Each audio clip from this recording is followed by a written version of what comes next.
Hi எல்லோரும் எப்படி இருக்கீங்க? வெல்கம் டு எல்லை மம்மி சேனல். இன்றைக்கி நம்ம வந்து டே 7க்கான வீடியோ பார்க்குறோம் இல்லையா? இது வந்து நான் வந்து ஈவினிங் தான் ஷூட் பண்ணியிருக்கேன். உங்களுக்கு காலையிலேருந்து ரெசிபிஸ் எல்லாமே பண்ணியிருக்கேன். அண்ட் இன்றைக்கி அப்புறம் நான் ஒரு பொடி ரெடி பண்ணி வச்சுருக்கேன். ஸோ அதை இதுக்கப்புறம் நம்ம ஃபாலோ பண்ணலாம். அண்ட் அது இல்லாமல் நான் பீரியட்ஸ் வரதுக்கு என்ன பண்ணேன், ஸோ அந்த ட்ரிங்க் இதுக்கப்புறம் என்னோட டயட் அண்ட் என்னோட ஜேர்னி கொஞ்சம் பேசியிருப்பேன். இது வேணும் அப்படின்னு நினச்சிங்கன்னா நீங்கள் டேரெக்டாக ரெசிபிக்கு போயிடுங்க. நீங்கள் வந்து வெயிட் லாஸ் எதுக்காக பண்ணுறீங்க, ஸோ அதோட நீட் என்ன? இப்போ எனக்கு பார்த்தீங்கன்னா நான் வந்து ப்ரெக்னன்சி ஆஃப்டர் ப்ரெக்னன்சி எல்லாருக்குமே வெயிட் ஏறும். அது நார்மல் தான். அது வந்து இது அப்நார்மல் அது கிடையாது. பட் அப்நார்மலாக ஏறி அப்நார்மலாக தைராய்டு, பிசிஓடி, கொலஸ்ட்ரால் இதெல்லாம் வந்துச்சு அப்படின்னா அது நம்ம கண்டிப்பாக கன்சிடர் பண்ணி தான் ஆகணும். ஸோ அந்த மாதிரி எனக்கு வந்து நார்மலாக போயிட்டு இருந்துச்சு ஒரு 1 இயர்க்கு அப்புறம். சரி, நம்மளுக்கு உடம்புல ஏதோ ஒரு சேஞ்ச் நடக்குது. இரெகுலர் பீரியட்ஸ் எனக்கு முன்னாடியே கொஞ்சம் கொஞ்சம் அப்படி தான் இருக்கும். பட் அந்த கழுத்தை சுற்றிலாம் பார்த்திங்கன்னா கருப்பாகிறது, ரொம்ப டயர்டாகிறது, இந்த மாதிரிலாம் இருக்கும் போது சரி ஒரு டெஸ்ட் பண்ணி பார்க்கலான்னு சொல்லி டெஸ்ட் பண்ணி பார்த்ததுக்கப்புறம் பிளட் டெஸ்ட் பண்ணி பார்த்தேன்.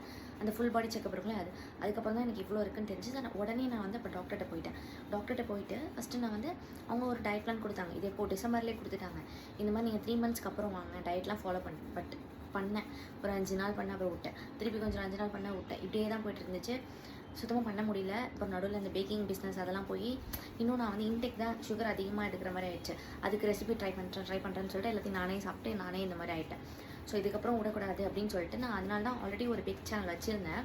அது ஃப்ரெண்ட்ஸ் அண்ட் ஃபேமிலி எல்லாருக்குமே தெரியும். பட் நான் ஸ்டார்ட் பண்ணியிருக்கேன் இந்த எல்லை மம்மி சேனல். யாருக்குமே தெரியாது. எனக்கு என் ஹஸ்பண்டுக்கு மட்டும்தான் தெரியும். எங்கள் அம்மா கூட நான் இன்னும் சொல்லலை. ஏன் அப்படின்னா எதுக்கு ஃப்ரெண்ட்ஸ்லாம் சொல்லுங்கள். ஏன்னா நம்ம நார்மலாக நம்ம ஸ்டார்ட் பண்ணுறோம். ஆனால் ஐயோ அவளுக்கு இவ்வளோ வியாதி இருக்கா, இவ்வளோ இது இருக்கான்னு சொல்லி ஏதாச்சும் ஒரு தேவையில்லாமல் பேசுவாங்களோ, அந்த ஒரு சின்ன கன்சர்ன் மட்டும் தான். எதுக்கு நம்ம குறைச்சிட்டு அதுக்கப்புறம் பண்ணிக்கலாம். அதுவும் எனக்கு ஒரு கான்ஃபிடென்ட்டே வரல. அந்த சேனல் நான் ஃபேஸே காட்டிருக்க மாட்டேன். லாஸ்ட் ஒரு 2 வீடியோஸ் முன்னாடி தான் காட்டினேன். அதுவும் ஏன் காட்டினேன்னா இந்த வீடியோவில் நான் காட்டி நல்லா பேசினதுக்கப்புறம் தான் அதில் காட்ட ஆரம்பித்தேன். ஸோ எனக்கு கான்ஃபிடென்ட் கொடுத்தது இந்த சேனல் மட்டும்தான். ஸோ எனக்கு நீங்கள் சப்ஸ்கிரைப் பண்ண இன்னும் 2 பேர் தவிர மீதி சப்ஸ்கிரைப் பண்ண எல்லாருக்கும் ரொம்ப, அந்த 2 பேர் வந்து நானும் என் ஹஸ்பண்ட் மட்டும் தான். ஸோ மீதி இருக்க யாருமே எனக்கு முகம் தெரியாதவங்க எல்லாருக்குமே ரொம்ப நன்றி. ஸோ நீங்களும் வந்து சூப்பர் சிஸ் அப்படின்னு சொல்கிறீங்க. அது மாதிரி உங்களோட வெயிட்லாம் கமெண்ட்டில் போடுறீங்க. அதெல்லாம் பார்க்கும்போது சூப்பர், நம்ம இவங்களோட நம்ம இன்னும் நல்லா பண்ணணும் அப்படின்னு எனக்கு டெய்லிக்குமே ஒரு மோட்டிவேஷன் கொடுத்துருக்கு.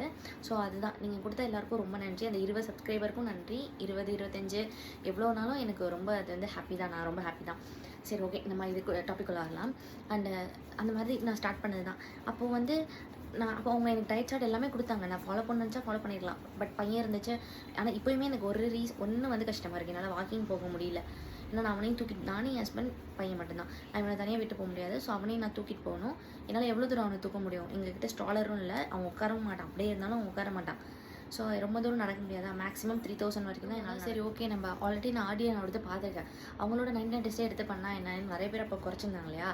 இப்போ போய் பார்த்தா அது ஆப்பில் இருந்துச்சு. சரி, ஓகே, ஒய்காண்ட நம்ம அதை பர்ச்சேஸ் பண்ணி நிறைய பேர் நான் கமெண்ட்டில் பார்ப்பேன். அவங்களோட கமெண்ட்டில் சொல்கிறேன், இதை நீங்கள் வந்து இது கொண்டு வாங்க, அது என்ன நார்மலாக வீடியோ கொண்டு வாங்க, யூடியூப்பில் கொண்டு வாங்கன்னு சொல்லுவாங்க. சரி, அதே நம்ம வீடியோவை கொடுத்துக்கலாம். நம்மளுக்கும் ஒர்க் அவுட் பண்ண மாதிரி நம்மள மாதிரி இன்னும் 2 பேர், அட்லீஸ்ட் 2 பேர் பண்ணுவீங்கன்னு நம்புகிறேன். 2 பேர் பண்ணாலும் அவங்களுக்கும் கொஞ்சம் நல்லா இருக்குங்கிறதுக்காக தான். சரி, அதுக்காக தான் அந்த சேனல் பண்ண முடியாது. சரி, இது என்னோட கதை. பிரச்சனை இருக்குது அப்படின்னா டாக்டரை கன்சல்ட் பண்ணிவிட்டு உங்களுக்கு எது ஒத்துக்கும், எது ஒத்துக்காது, ஸோ அந்த மாதிரி நீங்கள் கன்சல்ட் பண்ணி பண்ணும்போது கொஞ்சம் சேஃபாக இருக்கும். நம்ம சும்மா ரேண்டமாக யூடியூப்பில் பார்த்து இது ஓகே அவங்க இது பண்ணுறாங்க இவங்க இது பண்ணுறாங்கன்னு பண்ணுறது சேஃபாக இருக்காதுன்னு என்னை பொறுத்த வரைக்கும் நினைக்கிறேன். ஏன்னா நான் ஒரு 1000 வீடியோ பார்த்துருப்பேன். ஸ்டில் இப்போ கூட நான் பார்த்துட்டு தான் இருப்பேன். ஆனால் அதெல்லாம் வந்து நம்ம சூட் ஆகுமான்னு கேட்டால் நிறையா நேரம் சூட் ஆகாது. நான் நிறையா ட்ரையல் அண்ட் எரர்லாம் பண்ணி தான் இப்போ ஓகே இதெல்லாம் செட் ஆகுது, இதெல்லாம் செட் ஆகலை அப்படின்னு எனக்கு கொஞ்சம் ஐடியா வந்திருக்கு. ஸோ அதை வச்சு தான் நான் இப்போது எனக்கே நானே டிசைன் பண்ணிகிட்ருக்கேன். இந்த டயட்டு இதெல்லாம் பார்த்தீங்கன்னா இந்த காலிஃப்ளவரு, ப்ரக்கோலி, அதுக்கப்புறம் இந்த சோயா ஐட்டம்ஸ்லாம் என்ன எடுக்கக்கூடாதுன்னு சொல்லியிருக்காங்க. ஸோ நீங்களும் அதெல்லாம் இருந்துச்சு அப்படின்னா அவாய்ட் பண்ணிக்கோங்க. அண்ட் பிசிஓடிக்கு பார்த்தீங்கன்னா நார்மலாக எல்லாருமே சொல்கிறது தான். மோஸ்ட்லி தைராய்டுக்கு என்னவோ பிசிஓடி இது ரெண்டும் ரிலேட்டட் மாதிரி தான் இருக்கும். ரொம்ப டிஃப்ரென்ஸ் அதெல்லாம் இருக்காது. ஃபஸ்ட்டு ஆயில் ஃப்ரூட்ஸ்லாம் ரொம்ப அவாய்ட் பண்ணணும். ஃபுல்லாகவே அவாய்ட் பண்ண முடியலனாலும் கொஞ்சம் இப்போ ஃபிஷ் ஃப்ரைலாம் அன்றைக்கி நான் ஃபிஷ் ஃப்ரை செஞ்சு தான் சாப்பிட்டேன். இப்போ முன்னாடி எண்ணெயில் பொரிச்சிட்ருப்பேன். இப்போ லைட்டாக வந்து ஷாலோ ஃப்ரை பண்ணுறேன். அவ்வளோதான் டிஃப்ரென்ஸ். ஸோ இதுக்குலேருந்து கொஞ்சம் கம்மி பண்ணிக்கணும், அதுதான். அண்ட் ஃப்ரூட்ஸ் வந்து நம்ம முன்னாடி கொஞ்சம் தான் எடுத்துப்பேன். இப்போ கொஞ்சம் அதிகமாக எடுத்துருக்கேன். அண்ட் முக்கியமாக லஞ்ச் பிளேட்டை நான் வந்து மாற்றிருக்கேன். லஞ்ச் வந்து இவ்வளோ ரைஸ் இருந்துச்சுன்னா இவ்வளோ தான் தொட்டுக்க. எனக்கு வந்து காய்கறி பிடிக்காது. ஆனால் இப்போ வந்து என் பிளேட்டை நீங்கள் பார்த்தாலே தெரியும். சாலட் இருக்கும், அதுக்கப்புறம் ப்ரோட்டீனுக்கு ஒன்று இருக்கும், அப்புறம் வெஜிடபிள்ஸ் இவ்வளோ இருக்கும், அப்புறம் ரைஸ் கொஞ்சம் இருக்கும். இப்போயுமே எனக்கு வெஜிடபிள்ஸ் சும்மா சாப்பிட கஷ்டமாக இருக்குன்னு சொல்லி நான் ரைஸில் பசஞ்சு தான் சாப்பிட்ருவேன். எனக்கு பிடிச்ச அப்படின்னா அப்படியே நான் சாப்பிட்ருவேன், இல்லைன்னா அப்படி தான் சாப்பிடுவேன். ஸோ இந்த மாதிரி சின்ன விஷயம் நீங்கள் பண்ணுங்க. அண்ட் முக்கியமாக நைட் டின்னர் வந்து ரொம்ப மஸ்ட்டுங்க. நீங்கள் சாப்பிடாதது உங்கள் விஷயம். பட் நைட் டின்னர் வந்து இயர்லியாக வச்சுக்கோங்க. இயர்லிங்கிற சென்ஸ் எனக்கு 8 o'clock தான், 8 o'clockங்கிறது தான் இயர்லி. ஏன்னா நான் வந்து 11 o'clock 12 o'clock. அண்ட் ஃபஸ்ட்டு நம்ம வந்து க்ளோயிங் ட்ரிங்க்குள்ளே போயிடலாமா? ஃபஸ்ட் நம்ம பார்க்க போகிறது க்ளோயிங் ட்ரிங்க். ஸோ அதுக்கு ஒரு பாத்திரத்தில் நான் 1 கிளாஸ் போல் தண்ணி எடுத்துக்கிறேன். அண்ட் 1 டீஸ்பூன் போல் சோம்பு அண்ட் 5 to 6 வந்து அந்த கார்டமன், அதாவது ஏலக்காய், அதை நல்லா தட்டி எடுத்துக்கணும். அண்ட் ஒரு துண்டு இஞ்சி, இதையும் நல்லா நம்ம தட்டி எடுத்துக்கணும். அண்ட் இந்த சாஃப்ரான் வந்து ஆப்ஷனல் தான். அதில் ஒரு 5-6 ஸ்டாண்ட்ஸ் மட்டும் எடுத்துகிட்டு அண்ட் 1 டீஸ்பூன் போல் கீ. ஸோ இது எல்லாத்தையும் போட்டு நல்லா கொதித்து 1 கிளாஸ் வந்து அரை கிளாஸ் ஆகிற வரைக்கும் நல்லா கொதிக்க விட்டுருங்க. அண்ட் லாஸ்ட்டாக நம்ம ஆட் பண்ண போகிறது அதிமுத்திரை பொடி, அதையும் ஒரு டீஸ்பூன் போல் போட்டு நல்லா வடிகட்டிட்டு இதில் வந்து அந்த நான் சாஃப்ரான் மட்டும் வடிகட்டி எடுத்து திருப்பி போட்டுப்பேன், ஏன்னா அது ரொம்ப காஸ்ட்லியில் அதனால். அண்ட் ஹனி வந்து ஒரு அரை டீஸ்பூன், அவ்வளோதான். இதுதான் நம்மளோட க்ளோயிங் ட்ரிங்க். இந்த எல்லோ டீ வந்து உங்களோட வெயிட் லாஸில் ரொம்ப ஹெல்ப்ஃபுல்லாக இருக்கும். அதுக்கு நம்ம ஃபஸ்ட்டு இந்த சுருள்பட்டை வந்து ஒரு 20 கிராம் போல் உடச்சி எடுத்துக்கிறேன். அண்ட் இது கருஞ்சீரகம், இது 10 கிராம். அண்டு ஜீரகம் 10 கிராம். இந்த மூணுத்தையும் நம்ம வந்து ட்ரை ரோஸ் மாதிரி கொஞ்சம் நேரம் வந்து வறுத்து எடுத்துகிட்டு அதை மிக்ஸி ஜார் கொஞ்சம் ஆறுனதுக்கப்புறம் மிக்சியில் போட்டு நம்ம பவுட்ரு பண்ணி எடுத்து வச்சுக்கோங்க. அண்ட் இந்த பவுட்ரு கூட 1 டீஸ்பூன் போல் மஞ்சத்தூள் போட்டு மிக்ஸ் பண்ணி ஒரு கண்ணாடி ஜாரில் எடுத்து வச்சிட்டிங்க அப்படின்னா நம்மளோட எல்லோ டீக்கான பவுடர் ரெடி. இதை தண்ணியில் கலந்து மிக்ஸ் பண்ணி குடிக்கலாம். இந்த அடுத்த வீடியோவில் நான் எப்படின்னு சொல்கிறேன். பீரியட்ஸ் வர வச்ச டீ இதுதான், கோரியாண்டர் டீ.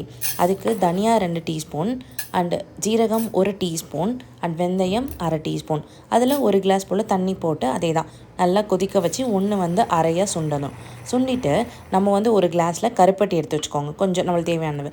அதை நல்லா வடிகட்டி நீங்கள் காலையில் குடிச்சிங்க அப்படின்னா ரொம்ப சூப்பராக இருக்கும். பீரியட்ஸ் டைம் வரதுக்கு முன்னாடி நீங்கள் மை ஃபேவரட் க்ளோயிங் பேக் எப்படி பண்ணுறது பார்க்கலாம். அதுக்கு கசகசா குருமாக் போடுவோம் இல்லையா, அது ஒரு 20 கிராம்.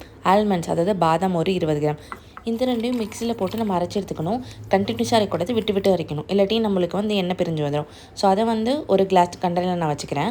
அண்ட் நைட் என்ன பண்ணணுன்னா அது 1 ஸ்பூன் அண்ட் பால் 1 ஸ்பூன், இது காய்ச்சின பால் எந்த பால் வேணால் யூஸ் பண்ணிக்கலாம். அண்ட் மிக்ஸ் பண்ணி நைட்டு ஓவர் நைட் விட்டுருங்க. அடுத்த நாள் அது புளிச்சிருக்கும், அதை எடுத்து ஃபேஸ் யூஸ் பண்ணிக்கலாம். இந்த வீடியோவில் வந்து நான் ஆர்டியனோட டயட் சார்ட் இல்லையா, அது வந்து கீழே பிடிஎஃபாக நான் கொடுக்குறேன், அதை செக் பண்ணிக்கோங்க. இது வந்து ஒரு சாம்பிள் டயட் தான், அதே மாதிரி நீங்கள் பண்ணவும் கிடையாது. அது ஒரு சாம்பிள், எப்படி எடுத்திருக்காங்க, எந்த போர்ஷனில் எவ்வளோ கொடுத்துருக்காங்க, அந்த மாதிரி வச்சு நீங்கள் பண்ணுங்கள். அண்ட் லாஸ்ட்டாக ரிவார்ட். அது என்ன ரிவார்ட் அப்படின்னா, இது 19 days சேலஞ்சா, அதில் வந்து 30 நம்ம பிரிச்சுக்கலாம், ஓகேவா? ஃபஸ்ட்டு 30 days சேலஞ்சில் வந்து நீங்கள் வந்து வெயிட் பண்ணியிருக்கணும். ஐ மீன் என் கூட ட்ராவல் ஆனவங்களுக்கு தான் நான் பண்ண முடியும். ஏன்னா அப்போ தானே எனக்கு தெரியும், அப்போ தானே நான் நம்ப முடியும், அப்போ தான் எனக்கு ஒரு மோட்டிவேஷன் இருக்கும் இல்லையா, அதனால தான். என் கூட ட்ராவல் ஆனீங்கன்னா நிறைய பேர் நான் பார்க்குறேன், 1-2 பேர் வந்து கமெண்ட் பண்ணிகிட்டே இருக்காங்க. அவங்க ரொம்ப சூப்பர், அது கீப் கோயிங், அவ்வளோதான். கீப் கன்சிஸ்டன்ஸாக 30 days ஃபாலோ பண்ணி வெயிட்டை வந்து குறைச்சிருக்காங்களோ, மேக்ஸிமம் வந்து எவ்வளோ வெயிட் குறைச்சிருக்காங்க உங்களால் முடிஞ்சது. யாருமே என் கமெண்ட்டில் இல்லை, நீங்கள் ஒருத்தவங்க மட்டும் தான் பண்ணியிருக்கீங்க, ஜஸ்ட் 1 kg தான் பண்ணியிருக்கீங்கன்னா கண்டிப்பாக அந்த ஒரு ரிவார்டு உங்களுக்கு தான். இல்லை இன்னொருத்தவங்க பண்ணியிருக்காங்க அப்படின்னா, ஏன்னா எல்லாருக்கும் உடம்பு வந்து கரெக்டாக இருக்காது. ஒருத்தவங்க வந்து அதிகமாக பண்ணலாம், ஒருத்தவங்க வந்து கம்மியாக பண்ணலாம், அது ஒருத்தவங்களை பற்றி. பட் கன்சிஸ்டன்சி ரொம்ப முக்கியம், ஓகேவா? நான் கன்சிஸ்டன்ஸாக பார்ப்பேன். ஃபஸ்ட்லேருந்து என் கூட யார் ட்ராவல் ஆகி வந்துட்டுருக்கீங்க பர்சன்ஸ் கொடுப்பேன். அதே மாதிரி 60 days ஒரு ரிவார்டு கொடுக்கும். அண்ட் 90 days இது வந்து என்ன ரிவார்டுனா, இப்போ இந்த ஜேர்னிக்கு என்ன தேவையோ அந்த மாதிரி ரிவார்ட்ஸ் தான் உங்களுக்கு வரும். இல்லை இந்த மாதிரி சின்ன ஐட்டம்ஸ் நான் வந்து என்னால் முடிஞ்சது நான் வந்து கண்டிப்பாக உங்களுக்கு ரிவார்டாக நான் பண்ணுறேன். பட் கன்சிஸ்டன்சி ரொம்ப முக்கியம். அதை ஃபாலோ பண்ணிங்க அப்படின்னா கண்டிப்பாக நீங்கள் வந்து ஒரு சூப்பராக நம்ம சேஞ்ச் பண்ணலாம். 30 நாள் யார் வந்து அந்த ரிவார்டு வாங்குறீங்க, நான் வந்து அவளோட எதிர்பார்த்துட்ருக்கேன். கண்டிப்பாக யாராச்சும் ஒருத்தவங்களுக்கு கொடுப்பேன், யாரும் ஃபாலோ பண்ணலாம், நானே அந்த ரிவார்டு வச்சுக்கிறேன். கண்டிப்பாக நீங்கள் கூட வருவீங்க நம்புகிறேன். நம்பிக்கை வாழ்க்கை, ஓகேவா? சரி, ஓகே. இந்த வீடியோ உங்களுக்கு பிடிச்சிருந்துச்சி, இல்லை ஏதாச்சும் ஒரு டவுட் இருந்துச்சு அப்படின்னா கூட எனக்கு கமெண்ட்ஸில் கேளுங்க. யாருக்காச்சும் நீங்கள் வந்து ஷேர் பண்ணணும் நினைக்கிறீங்கன்னா, ஏதாச்சும் ரெசிபிஸ் வேணும் அப்படின்னா கூட கண்டிப்பாக கேளுங்க. அண்ட் சப்ஸ்கிரைப் பண்ணிக்கோங்க. அப்போ தான் உங்களுக்கு அடுத்தடுத்து நான் புதுசாக வந்து திடீர்னு ஒரு பிளான் சேஞ்ச் பண்ணுவேன், திடீர்னு நடுவில் ரிவார்ட்ஸ்லாம் தருவேன். ஸோ திடீர்னு மாதிரி சூப்பராக கொண்டு போகலாம். சூப்பராக பண்ணுங்க. எல்லாருக்கும் ஆல் த பெஸ்ட்.